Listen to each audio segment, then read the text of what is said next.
Hey, what's going on, folks? Welcome to my channel.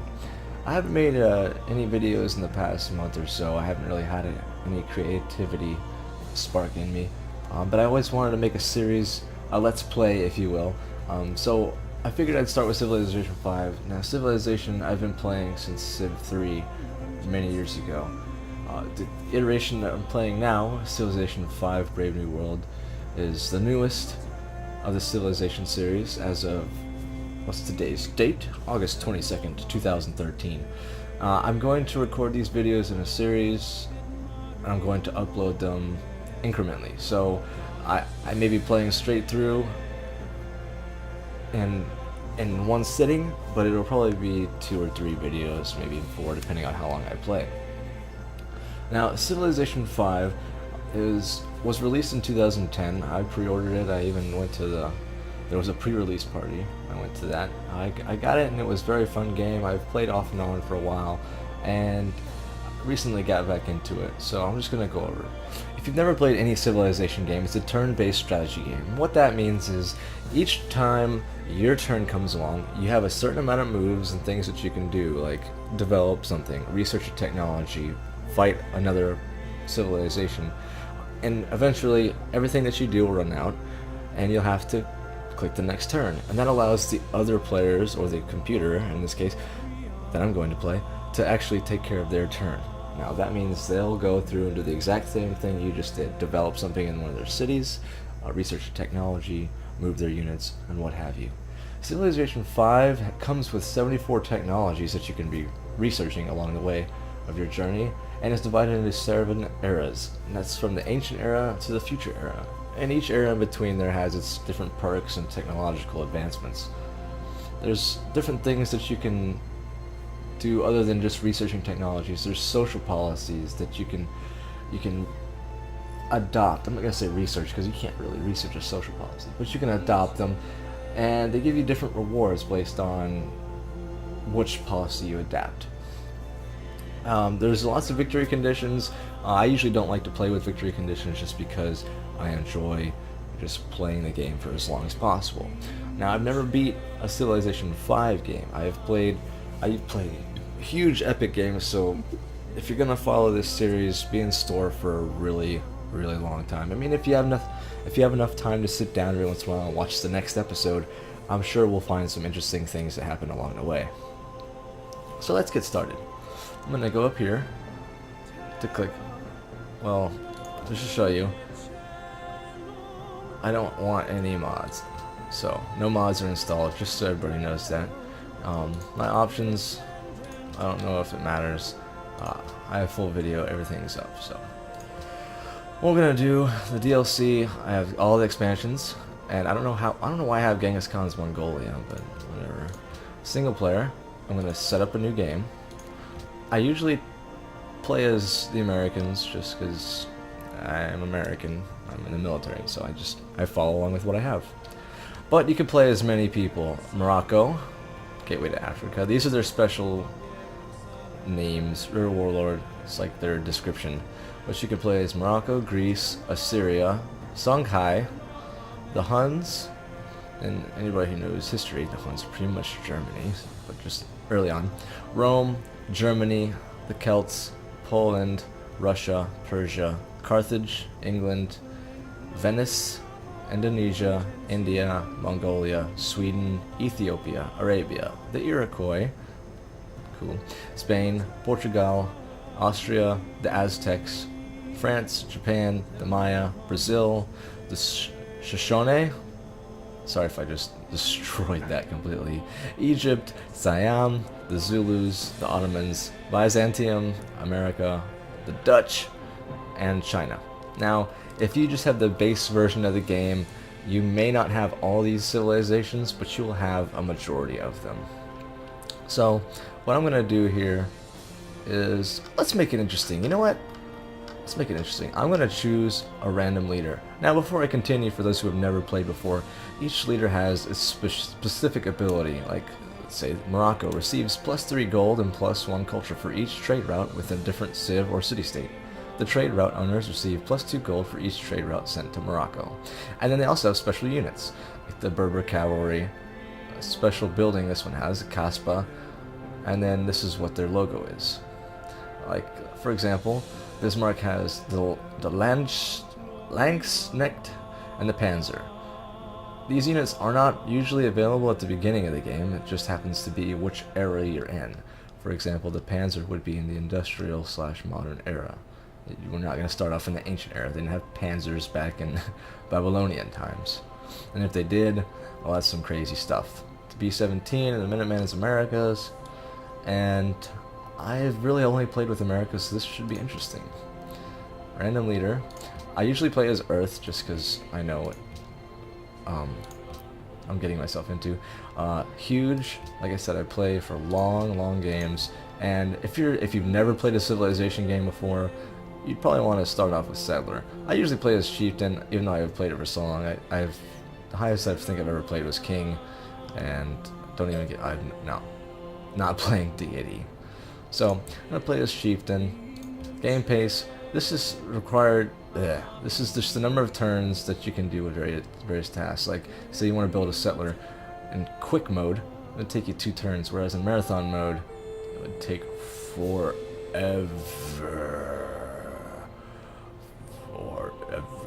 But I'm going to play standard because I usually do. I'm going to go over here to advanced setup, and I typically like to set these as modern countries. City-states, they help you out. They're not actual civilizations, but they can help out, fight against you, fight with you. Maps, we already gone over this. We're going to begin in the ancient era. This showing the information as the end. That might have changed with the new expansion pack, so sorry for the misinformation there. I don't like the setting the max turns. Of course, that's just that'll end the game when I think it's 520, 540 turns. Actually, I know you can set it.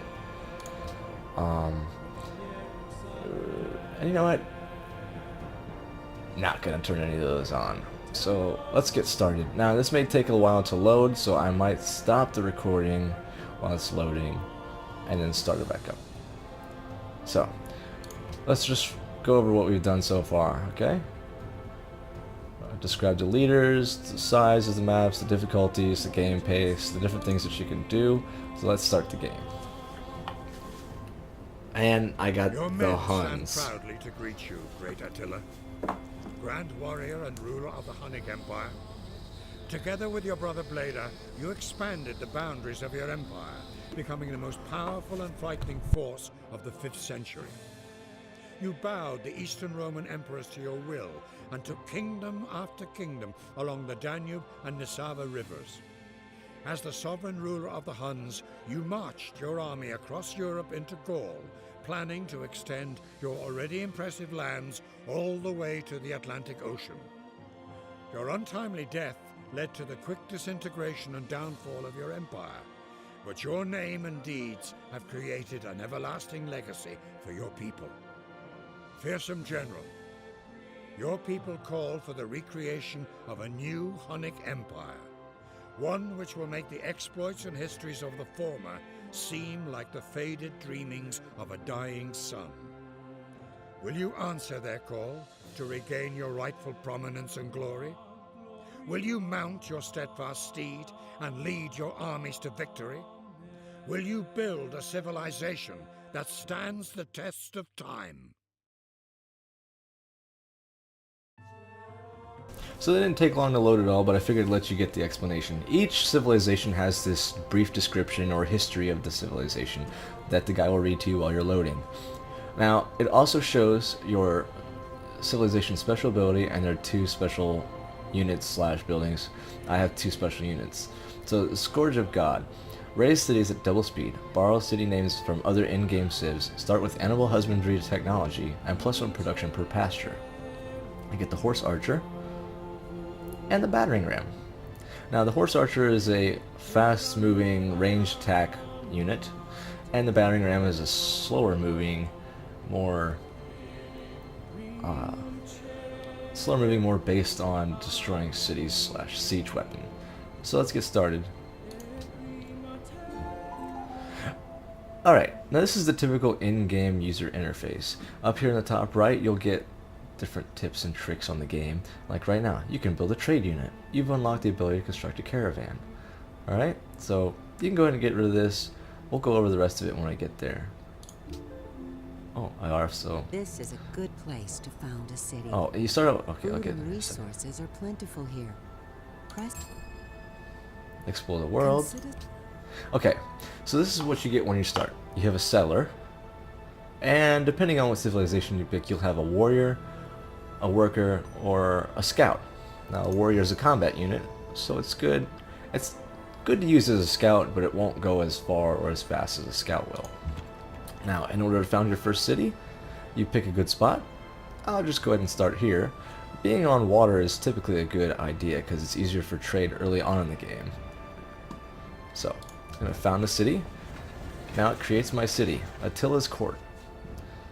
Alright, your city will show your population here. The time it will take your city to go to the next population. Your city's combat strength up here.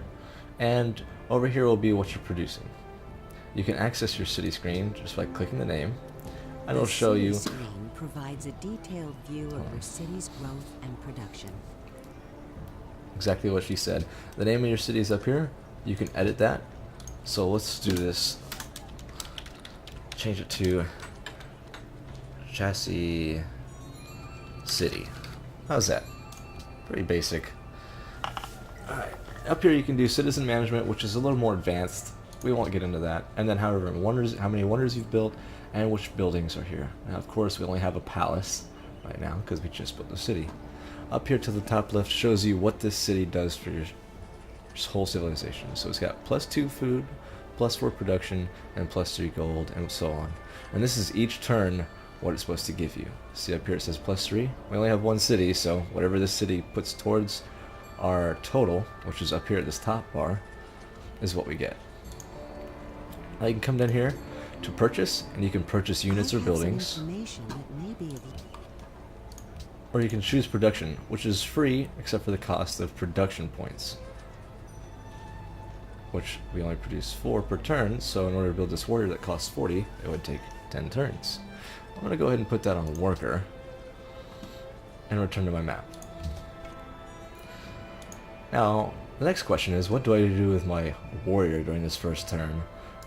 If you right click, or you can come over here and click the move mode option, you can pretty much send him wherever you want. But let's describe a few things. The movement right here is based off of how many tiles he can run. Now things like forests and mountains or hills will limit you on how many times you can move.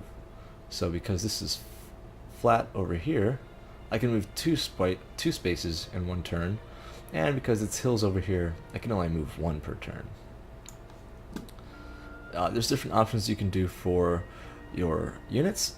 There's do nothing, which it pretty much just stays there. That's actually very helpful later on when things like fortify aren't really what you want to do, or you're waiting for something to happen, or you just simply can't move your unit past the area and you're waiting for to be able to. Alert, that'll put him in a defensive mode, or he'll come up active when he spots an enemy unit. Explorer Automated will have him explore through what this is called the Fog of War. Now this is unexplored Fog of War, so it's just clouds. I can't see anything. Once I do explore, and I get past my unit's line of sight, it'll just become a regular Fog of War, which is a darkened version and you can't see where units are. But what I want to do is go ahead and head towards these ancient ruins. Ancient ruins give you pretty cool things depending on what the randomization of it is. Say, sometimes it'll give you technology, upgraded weapons, gold, maps, all depends. Now down here will be your next move bar, whatever you like to call it. And the next thing it wants me to do is choose a research.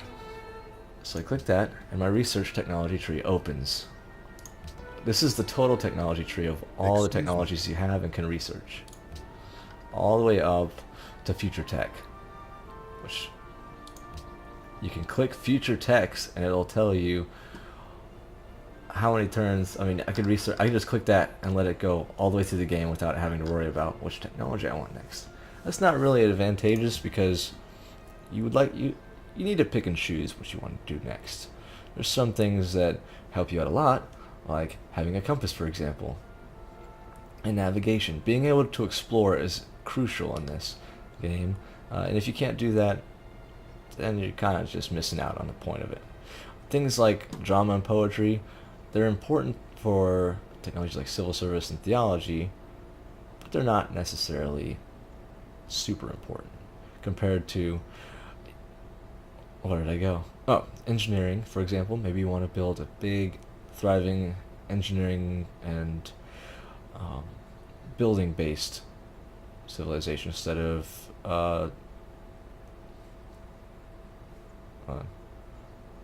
instead of a culture-based civilization. I usually go for science because I like getting technologies fast.